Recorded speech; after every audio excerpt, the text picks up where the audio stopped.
Dats. Welcome to the podcast you've been waiting for. Great perspective and exclusive interviews. It's a hard job for those guys because it's happening fast. The kind of Saints insight and fun commentary you won't get anywhere else. We've got plenty of technology to speed things up. It's time to kick off your Been There, Done Dat Saints podcast, where we hand it off to our host, Mike Nabors, and Super Bowl winning linebacker, Scott Shanle. Proud of these guys. Mark Ingram, Bethea, the only one to catch him. And Mark Ingram is going all the way for a Saints touchdown. Yeah, Mark Ingram's going to keep running and running all the way from the Superdome to the Baltimore Ravens home. That's his new home. One of many moves for the New Orleans Saints. Welcome to our Been There, Done Dat podcast. Ingram leaves, Teddy stays, Max Unger retires. A lot of moves to talk about. Before I get to our producer, Justin Thomas, and my co-host, Scott Shanle, I got to tell you about our guest. It's a guy who's really plugged into the New Orleans Saints, the longest tenured beat writer of the Sean Payton era. That would be Mike Triplett of ESPN. Of course, he was with the Times-Picayune for many years. He's going to join us. We're going to break down free agency, all the moves on offense, on defense. We're also going to talk about perspective, looking back at Sean Payton and Drew Brees, and then we're going to have a more likely segment, which will be highly entertaining. So you guys stick around for that. But I got to bring in my co-host, Scott Shanle. Can we give some applause, Justin Thomas? He survived Walt Disney World for spring break. Congratulations, family. Nice work. I tell you what, I'm fresh off spring break. It was fun, but I tell you what, Disney, this is my second time in 3 or 4 years, I remember. It was a whooping. And I stand there and I look around at the lines, and I'm looking at all these people. The parks were packed, first of all, 2-hour waits on some rides, and I'm sitting there thinking, how do people find this fun? I know I have little kids, it's fun for them, but I just don't get it. I don't get the whole Disney thing.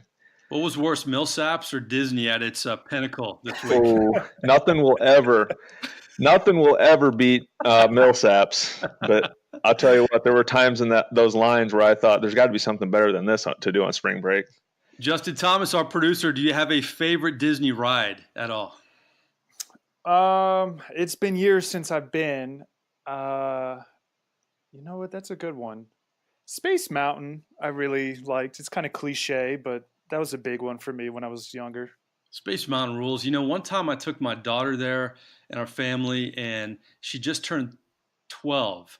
Okay, Thunder Mountain was under construction. Splash Mountain there's something wrong. We literally, Shanle, got in Space Mountain, and we got all the way to kind of had the park, the fast pass or whatever, get to the front of the line. We get up top. We're getting ready to go down the first one. All the lights come on Space Mountain. No. They evacuate us. I'm like, is somebody playing a joke on me here? What's going on? It was the opposite of the Ravens 49ers Super Bowl, huh? The lights went off. The lights came on for you. Right. To bring it full circle to Saints podcast. Exactly. Well, listen, I mentioned it at the beginning. Man, Mark Ingram, I understand. I'm not going to fault Mickey Loomis and the Saints, but it's tough to see Mark Ingram go, Scott. It really is. I mean, when you look at Mark, he's such a spark plug to that team on game days. He's one of the leaders in the locker room. You saw all over social media guys disappointed he was leaving. I think it's one of those things where in that organization, Mark probably valued himself at a higher number than what he even got from Baltimore, and the Saints moved on once that number was thrown at them. Yeah, you know, to me, you never know about a guy when he comes out of school and he's a Heisman Trophy winner, first Heisman Trophy winner in the history of Alabama, but he couldn't have been more of a team guy from the first time he stepped into the locker room and, you know, shared the carries with the likes of Pierre Thomas, went through the injuries. A lot of people called him a bust, and he's a Pro Bowler, and he, you know, shared the limelight with Kamara. I mean, so many great things to say. Before we get to Mike Triplett, what has stood out about free agency to you so far, Scott? Well, to me, I just think more shocking to me is the trades. You look at Odell Beckham being traded. You look at Antonio Brown. It's not so much the free agency signings, but the trades during free agency. The NFL is becoming a little bit more like the NBA, where players are on the move. Teams are much more willing to trade star players. And that hasn't always been like that in the NFL. Teams were reluctant to trade players. But free agency, you continue to see the numbers go up. Contracts are going up. Fewer star players, I think, are out there in free agency. So people are acquiring them via trade now. As promised, we bring in this week's special guest. How about a member of the media to mix things up a little bit? He's longtime Saints beat writer. Actually, he covered the LSU Tigers and Nick Saban before crossing over to the NFL and the New Orleans Saints. And then he moved over to the network. Yeah, he's a big shot with ESPN. Diehard Cubs fan, diehard pizza fan. Ladies and gentlemen, welcome in ESPN's Saints beat writer, Mike Triplett. Yeah, Cubs and pizza. I could go down with that. I got no qualms. Good combo for you, huh? Sure. Welcome to our podcast, my friend. Listen, I know your network likes grades a lot. Before we get into the particulars of free agency, what grade would you give the Saints for free agency? Well, I don't think it's done yet. There's still a couple splash names they visited out there in tight end Jared Cook and defensive end Ezekiel Ansah. And since they went into free agency and I said a pass catcher is their number one need and an edge rusher, either re-signing or replacing Alex Okafor is their number two need, it's still very much an incomplete. Other than that, I mean, they've done a fine job in free agency since they didn't have too many glaring needs, but they've taken, more losses than additions so far. I mean, it was definitely a downgrade from Mark Ingram to Latavius Murray, definitely a downgrade from the retiring Max Unger to Nick Easton, probably an upgrade at defensive tackle, bringing in Malcolm Brown, but a C at best so far, I would have to say. How surprised were you they brought Teddy Bridgewater back? Yeah, I obviously should have mentioned him, and I wasn't surprised at all. Look, I think that's a big win for them. I didn't think they were going to be able to keep him if he made the kind of money that starting quarterbacks normally make. I mean, shoot, what did Nick Foles go for? $22 million? I would put Bridgewater close to the Nick Foles area or the Case Keenum area last year when he signed for about $18 million. I think it's great to get Teddy Bridgewater back at just $7.5 million. Of course, it's just a one-year deal, so this doesn't guarantee that he'll be the long-term answer for Drew Brees, but there's a really good chance that he will be. And what could be more important for this team long-term than finding the next quarterback? Because otherwise they're going to have to draft that guy probably with a first-round pick that they don't have right now. And next year, if they're good, they won't be picking until the late 20s or the 30s. You're not going to be able to find a quarterback as good as Teddy Bridgewater drafted that low. They'd probably have to trade up. So if this guy really can be their next starting quarterback, I think that's a great deal for them. Yeah, Mike, I think I had a question about Teddy Bridgewater and just staying on topic with that. It seems like I thought there'd be more of a market for him out there too, especially I thought Miami would give him a multi-year deal, more than $7 million a year, especially when they need a quarterback. But with the Saints, I mean, you signed him for a one-year deal. He's going to be your backup. The Saints are all in right now, win a Super Bowl right now. But should we look into this? Has Drew Brees given any indication that he's not going to play another year in a Saints uniform? Because that's kind of what this type of deal tells you. Yeah, I mean, it sounds like this was about their max, $7.5 million. I mean, they weren't going to pay him starter money, and they weren't going to pay him like Drew Brees has definitely done. I don't think the Saints know what Drew Brees is going to do for sure. So that does make for a tough decision. I think if Drew announced he only has one more year, they probably would have signed Teddy to a long-term deal with more money attached to the future. So now it's sort of like the equivalent of trading a third-round draft pick for him last year, which is let's get him in the building. Let's work with him. Let's let him learn our offense. We'll learn more about him. He'll learn more about us. And hopefully he'll choose us when the time comes when we're trying to recruit the guy. It worked out when they invested the third-round pick in him. And I would say a $7.5 million salary is sort of the equivalent of a third-round pick. So they're hedging their bets a little bit. Maybe Drew wants to play for 4 more years, and maybe eventually they'll have to let Teddy go. But now they're in a great position if Drew does retire at the end of this year or announce that he's retiring in the next year, and they can try to keep him here without ever letting him get away. Yeah, and it never hurts to have a quality backup. Obviously, Drew's never missed a lot of meaningful time. So definitely a guy you want in the building in that situation. Looking at the rest of free agency, I felt like one of the positions the Saints could have went after would have been a safety, whether free or strong. Earl Thomas was out there, Tyrann Mathieu. I thought those type of guys make a difference on a defense. I'm a little shocked at the Saints pressing the need at defensive end. They traded a lot to get Davenport. Is there any indication that they don't like where he is and his progression, that they're out there looking for defensive ends to play opposite Cam Jordan? No, not necessarily. And frankly, if anything, they haven't pressed too hard at that position. They let Alex Okafor get away, and he played 65% of their snaps at that position last year, while Davenport only played a little under 50% of the snaps. So that's a ton of snaps that they let get out of the building. If anything, I think they're looking for an Okafor replacement as part of the rotation, which is what Ezekiel Ansah could be. And with him coming off shoulder surgery, I think he's only a part-time player for sure this year. And as far as I know, they didn't really go after. I thought they might be interested in Cameron Waite because of Jeff Ireland's ties to him. They didn't go after him. They certainly didn't go after the top of the market guys, all those guys that cost $13 million plus that were out there. So if anything, I think what they've done so far this offseason has been probably a sign of confidence in Marcus Davenport. Hey, Mike, you mentioned Max Unger at the top. I think it was a surprise to a lot of fans and maybe some of the players and coaches that he announced his retirement. He's coming off a Pro Bowl season. He's anchored that offensive line, has been really the key in that Jimmy Graham trade. How surprised were you, and how surprised do you think the team was with that announcement? Well, I had no idea it was coming, so I guess that makes me a bad reporter. But No.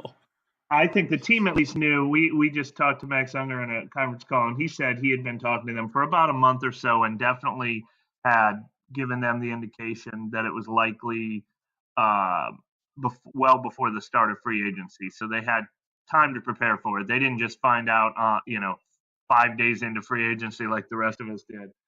And obviously they had already visited with Nick Easton, who they ended up signing as a potential replacement.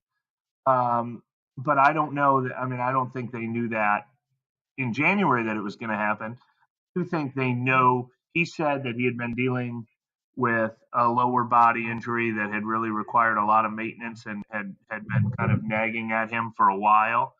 And I think they obviously knew about that. They also knew he only had 1 year left on his contract. They knew he was about to turn 33 years old. So I'm sure in their minds they knew that they had to eventually prepare for life without him.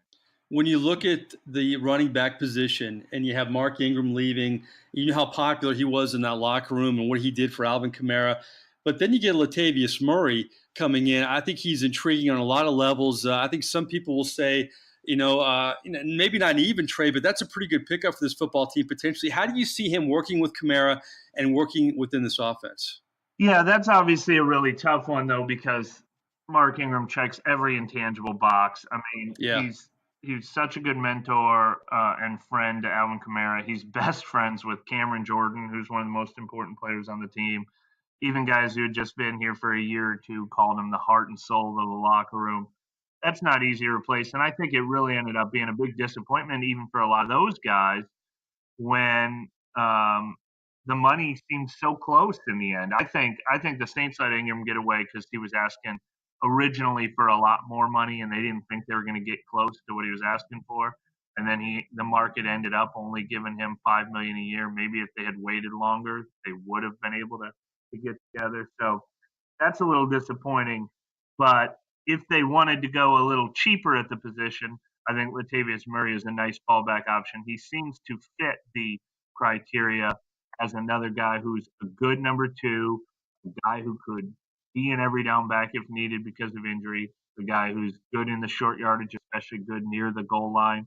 I think it'll be a downgrade on the field from Ingram, though, and it'll definitely be a downgrade off the field from Ingram. So it's a net minus, but it's probably better than all the guys they tried out last year when they couldn't find anybody to replace Ingram during that 4-game suspension. Yeah, I agree with you, Mike. I think the loss of Mark in that locker room is going to be a huge void to fill. Now you couple that with Unger, and then on top of that, Benjamin Watson. Those are three guys that any team around the league would love to have in their locker room. You've covered this team a lot for a number of years. I'm just wondering, from a player's perspective, and now looking at it from a media perspective, when you step in a locker room at the start of every new season, because it doesn't matter if the same team comes back, every team starts over. Have you been able to get a good idea or a sense what type of chemistry a team has early on in training camp, just from your view? Well, here's what I've learned from my years covering the Saints. Winning equals good chemistry, and losing really tests it. And I mean, we saw in that 2014 season, and now I just wrote about this today, everything's great right now. And, Michael Thomas and Alvin Kamara and Marshawn Lattimore seem like a really nice, Ryan Ramczyk seemed like a really good, nice young talent base. They seem loaded with young talent. But I cannot help but think of that year when it made sense to part ways with Will Smith and Jonathan Vilma, who never played another down in the NFL after that, and Jabari Greer, who also didn't play again, and Roman Harper and Malcolm Jenkins. But it did not take long for everyone to realize, oh, man, we missed those guys badly because the young guys weren't ready to take over and be leaders. And I think they started 0-4 the next year, 1-3. And it turned into a meltdown pretty quick. And that's when you find out. The year before when they went 11-5 and the defense was great, everybody seemed great. But losing is what tests what kind of leadership and character you have and whether there's finger pointing and whether, guys step up. And this team, none of these guys have been tested because everything's been great the last 2 years. So it's quite possible that this next generation of Saints are going to have an incredible culture, chemistry, character, and can withstand some tough times. But they haven't been tested yet, and that's why it does hurt to lose a Max Unger, a Benjamin Watson, and a Mark Ingram all at once because those are steady the ship guys if the ship needs steady. Triplett, I don't know, you and I don't have any tackles or catches or touchdowns or anything, but I was thinking about this the other day when we were going to bring you on. I think you and I have covered more games than anybody in the Sean Payton, Drew Brees era. We were back at the beginning, in terms of regular season games. We were back at Millsaps back in the day, and we saw that training camp, and Shanle and I have talked about it in this podcast several times. Could you ever have envisioned back in 2006 when you took over this beat that it would still be around in 2019, the Brees and the Payton era? And what's really amazing about it is because Brees and Payton and Loomis and Pete Carmichael and a few other coaches have been around the whole time, it does still feel like one era. And then you realize there's only like Thomas Morstead is the second longest tenured guy on the team. And I remember when he was the new guy, and now Cameron Jordan's third and Mark Ingram is gone. They only have like 5 guys who've been here longer than since before 2015, but it feels like the same team all along because of Payton and Brees. It's rare continuity in the NFL. There's no doubt about it. And you mentioned those Millsaps years with Drew Brees. I mean, it's hard to remember him being a question mark that first summer. What's this guy going to be? It is pretty amazing 13 years later that, he's had the best 13-year run of any quarterback in NFL history. And, you've covered a lot of Sean Payton rumors over the years, and it's kind of quieted down with the winning seasons the last couple of years, but it's kind of revved up. And in the last couple of weeks, especially around free agency, we've heard Teddy Bridgewater even potentially ponder Sean Payton's future. Maybe he'll go to Dallas. Maybe he'll replace Jason Garrett. I'm not asking you whether it'll happen or not, but you've also covered the Sean Payton press conference when his contract was renewed, how much he loves New Orleans, and he waxed poetic about that. Do you see Sean Payton one day going to Dallas in the near future, or do you see him, kind of revitalized with this young football team the last couple of years? I don't see any imminent reason to think he wants to leave. He will leave. But it is funny because the one thing that has changed in the last couple of years is he has sort of reemerged as one of the hottest coaches in football. And I think those rumors stem more from the fact that Jason Garrett's contract didn't get renewed, and everyone kind of assumes Jerry Jones will probably try to make a splash move next year. And two names that you hear are Sean Payton or Lincoln Riley. I've got no indication that Sean Payton would go for it. And when that came out in the Bridgewater stuff, I think maybe somebody brought it up as a, well, you don't know what the Saints are going to look like in 5 years. Will Sean Payton even still be there? How good will they be? That kind of stuff. I would never say never with Sean Payton, though. I mean, he has proven that he's going to stay here for the long haul. He's already going on year 14, which is different than his mentor, Bill Parcells. But, if he wants to be known as one of the all-time great coaches, and maybe it's on his bucket list to go win one in Dallas or New York before it's all said and done, I can't say that's not on his bucket list. But things are pretty good here right now. I think it would be pretty hard to pry him away. Yeah, I think the one thing about Coach Payton is he's always going to be linked to this Dallas job because of the success he's had in New Orleans. And if there's anything that he learned from Bill Parcells, it's you leave on a high note, make them want more. And that's how Coach Parcells kept bouncing around after that. But to me, Coach Payton is New Orleans through and through. I see him stand there as long as they'll have him. And I certainly hope it as a former player because he's the glue that holds everything together. You talk about all the years that have gone by. It's a huge family atmosphere for us guys. What do you see this team doing in this year's draft? I know they're limited. I'm not sure exactly what picks they have, but obviously don't have a first rounder because of the Davenport trade. Do you see any player, position, guys they liked at the Senior Bowl that they might target in the draft? Man, it's impossible this year. I mean, their first pick is number 62 overall, and then they don't pick again until the 5th round. It's impossible.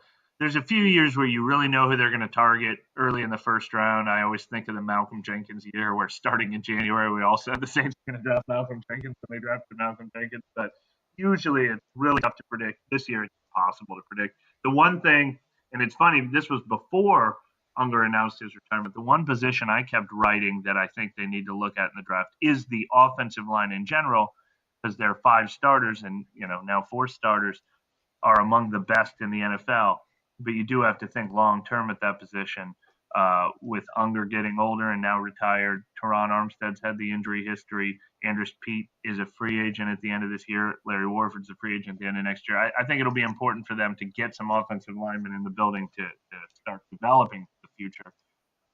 But other than that, it's a futile exercise to try to pinpoint a position in particular because the later you get in the draft, the more it's about best available player. Before we get to the real pressing questions, I have one more for you, Mike Triplett. When you look back at the Sean Payton, Drew Brees era, is it going to be the what-if era? Just because we've seen so many what-ifs recently from the Minnesota game to the no call. Is there a lot of room for what could have been when you look back? I know that the final chapter hasn't been written yet, but even the 2011 season when you had the San Francisco game, I mean, there's a lot of what-ifs in this era. Well, look, you're right, and I don't know that it'll always be defined that way because they got the one, and I think, thank goodness they did. I mean, this is a team that deserves to have more than one. It's a coach and a quarterback that deserve to have more than one.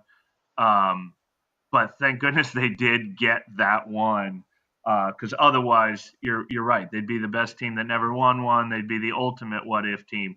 But I always did think that San Francisco game was going to be the biggest gut punch in franchise history, that would always be the one that got away and the toughest loss maybe in Saints history. I never imagined that I would see 2 losses worse than that. Yeah.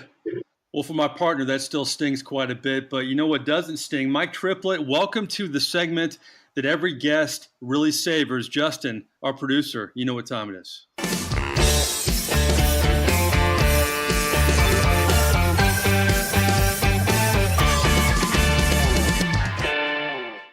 Time for a little more likely with Mike Triplett. We'll bring in Scott Shanle as well. 3 hypotheticals about the New Orleans Saints, and we kind of reminisce about the Payton Brees era. Hypothetical number 1, Mike Triplett, you've been there from the beginning, and we've had some great ones. But if you had to pick one, what's the best interview of the Payton Brees era? One interview, or you mean what player? What player? We pull no punches in this segment. One player that you've loved interviewing the most. No offense to Scott, but look, I mean, we almost had to rename the media award after Zach Strief. There's a reason why he's talking all the time. He became the play-by-play guy. And what's most interesting about Strief that I will say from a media perspective, he was always good. But the 2 times, he's the only guy that won the media award 2 times in the years that I covered the team until Sheldon Rankins just did it recently. But Zach Strief won it in the 2 down years. That 2014 season I talked about earlier, and then I'm trying to think of which other one. Surprise! They were 2012, I think, the Bounty Gate year maybe. But losing seasons when it was really tough to come out and talk to us, he was still always there all the time. I talked to Strief about that recently, Scott, and I think as a veteran, you played a part in this too. He said a big reason he felt like he was such a good interviewer was because he talked more after bad games than big wins because he felt like some of the guys couldn't handle it. They didn't want to put them in the position where they may lash out at the media or hide from the media. He felt like he kind of had to take these are my words, but paraphrasing Zach, he kind of had to take a bullet for some guys. You understand that mindset a little bit? I think so. I think there's a part of players, it's a maturity, in my opinion, that you understand that you're not going to play a perfect game every single time. And if you're going to stand in front of the media and take all the adulation when you play well or you win, you have to do the same thing when you lose, because it's part of the game. You're never going to have success all the time. And I think I always give Zach a hard time because I said he's a lineman. No one cares what he's doing. So he wants to talk as much as he can and get in front of the cameras. But I think it's a maturity and it's a sign of leadership that Zach had and a lot of guys in our era had. Interesting stuff. All right, Mike Triplett, I have a lot of respect for you. You always ask the tough questions. But I got to get kind of an over-under for you. When you ask Sean Payton a tough question, often it could be you, it could be Larry Holder, a lot of the beat writers over the years. He says, next question. How many next questions do you think you've had in the Sean Payton era? Is it over-under 10, 20, or 30? That's a good one. I don't think I'm the leader in next questions because I think I'm savvy and I learned how to avoid the next question sometimes. It's a compliment though, because you got to ask a tough question to get a next question. I've definitely hit 10 next questions, so I'll say whichever one was between 10 and 20. My favorite Triplett story, I don't know if you remember this. We were in Chicago one time, and you asked a question. You got a next question. I got a next question. And there was this girl, she must have been in high school. She asked this question, and Sean Payton must have given her the longest answer of any answer he's given anybody in the media, just almost to say, hey, guys, I'm going to talk to her. I don't like the loss here, and I'm going to answer these questions. So. Well, he's modified it lately. I think over the last 2 years we've gotten 3 or 4. Next question, next good question. That's your favorite modification. I've also heard this is ultimate respect for you too. Mike, you get one more. All right, this is the question we have asked everybody. We're getting all kinds of different answers. I know, Shanle, I'm kind of a broken record, but until we stop getting we're not getting the same answers. So until we keep getting the same answers, I'm going to keep asking this question. It's especially to people who've been there for the whole Payton Brees ride here. If you could pull out of your driveway in New Orleans and drive to San Diego, Mike, and you'd have to have somebody riding shotgun who's been a member of the Saints in the Payton Brees era for your trip from New Orleans to San Diego, who's it going to be? You can't say Zach Strief either. He can't get two. He can't get two. No Zach Strief. Do I have to drive straight through? I'd pick Fred McAfee if I need somebody to keep me awake. Oh!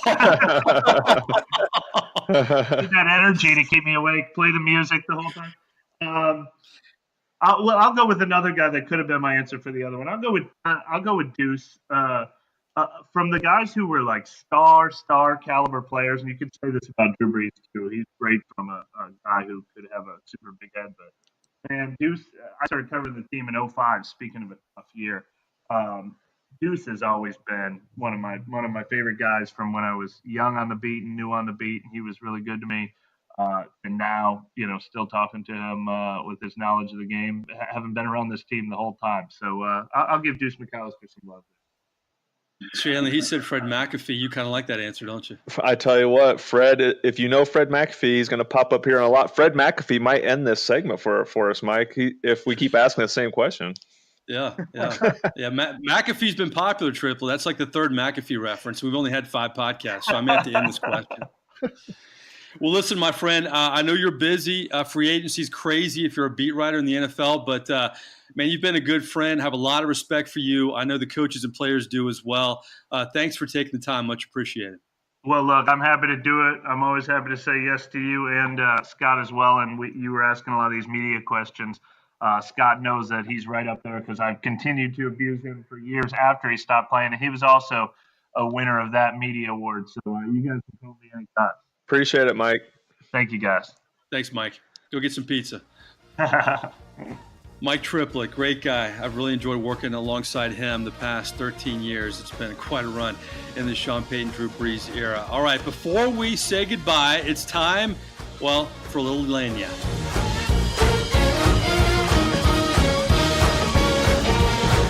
Justin Thomas, you are up first. What extra stuff do you have for us?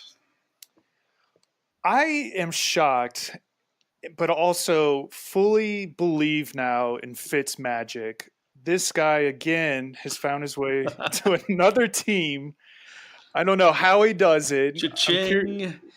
Yeah, seriously. We'll see how long he has the Fitz magic before he turns into Fitz tragic. But once again, this dude's staying power has proven. Yeah, they may be tanking for Tua. Yeah, that's the only thing I can think of. Scott Shanle, a little lanyap for us. Yeah, I'm going to go off the football path this week, and I'm going to talk about the NBA. I'm going to talk about the Lakers and the season that wasn't with LeBron James. The Lakers brought him aboard. Everybody had hope in LA. All the Lakers fans throughout the country thought this was going to be the year they at least got to the playoffs, and it has been anything but. It's been a huge dud. People are questioning LeBron James' commitment. Hasn't been a good look for him, and I'm wondering if this dents his legacy a little bit, even though he's an outstanding player. But that comparison of him against Michael Jordan all the time, I just think this transition to LA out of Cleveland has kind of dented his legacy a little bit. Yeah, Scott Shanle again showing his range, ladies and gentlemen, with some NBA takes. So I got to love that. You know, LeBron James, it's such an ebb and flow with him because, I mean, when he beat the Warriors a few years ago, he was at the pinnacle. I mean, just basically just one-man band taking over that team and beating a hell of a team and then leading so many teams to the finals. Yeah, I think it does put a dent because it looked like, I mean, if he could lead that first Cleveland team to the finals, you know, he's got more talent on this Lakers team, Scott. Yeah, and to be honest, Mike, Father Time is undefeated, and LeBron looks older. He doesn't get as much lift. I mean, the other day he just got the shot shoved back in his face from the guy from the Knicks. They lost the game. He doesn't have the same energy, and every player gets older. But that's why I think what made Jordan a better player, and this is my opinion, is he had many more ways to beat you despite not being 6'9" and being a freight train like LeBron. He could do the fadeaway. He could do all sorts of different things. And because LeBron's been such a great athlete, I don't think he's ever developed more repertoire to his offensive game. Could LeBron James have made it in the NFL? Absolutely. I think LeBron James as a tight end would have been unstoppable. I think it would have been Tony Gonzalez times 10. That's interesting. We'll never know. Well, my lanyap, we go back to where we started, Mark Ingram. I know I mentioned at the top what a great guy he was in the locker room. I got to say this about Mark Ingram. You know, not only was he a good locker room guy, I give him a lot of credit what has gone on in his personal life, where his dad was in prison when he won the Heisman Trophy, when he was drafted. He's obviously has somebody in his family. He's stable. He's a stable guy. He's always been that way. But what has impressed me the most about Mark Ingram is the spotlight that he shared with Alvin Kamara. The NFL is, as you know, Scott, full of egos. Everybody wants their touches. Everybody wants their touchdowns. And Mark Ingram wanted his touches. He wanted his touchdowns. But the way that he would share the interviews with Alvin Kamara afterwards, he saw the success Kamara was having his first 2 years in New Orleans. He embraced that kid. He really made him feel comfortable. And I don't know many other players in the NFL who would have done that. No, and it's a special characteristic that Mark had. He's a team player, and everybody, especially running back, you want to touch the ball as much as you can because you're not going to get a whole opportunity, especially in the Saints offense where Drew likes to throw the ball. They like to throw the ball around. But for Mark to split those carries and to be a leader and to help Alvin grow into a pro really fast his rookie year, I think it says a lot about Mark. And there's no doubt the Ravens are getting a great guy in their locker room to help all the other young players learn what it's like to be a pro's pro.